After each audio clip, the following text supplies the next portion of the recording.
Physician scientists around the country have been really challenged by the ability or lack of ability to get NIH funding for the past decade. And so we wanted to look at, what's the status of funding for surgeon scientists. The other thing that's been touted is that surgeons are more challenged in terms of obtaining NIH funding. So we chose to look at the status of surgeon funding in 2020. And surprisingly, we found that surgeon scientists are actually doing quite well, even better than other physicians, other non-surgeons, in terms of NIH funding, and their funding has increased in numbers and percentage of surgeons significantly over the last 10 years, as opposed to non-surgeon physicians, where the number of and percentage of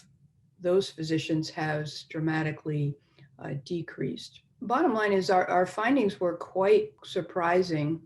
Not only that, but we also found that, again, it's thought that surgeons do less basic science than our medical colleagues. But it turns out 70% of principal investigator initiated grants are in basic science, and we have maintained that percentage over the past 10 years. The most funding is held by general surgery derived specialties. So someone who is a surgical oncologist, someone who is a trauma surgeon, someone who is an endocrine surgeon, a minimally invasive surgeon. So anyone trained in general surgery and then a subspecialty that followed.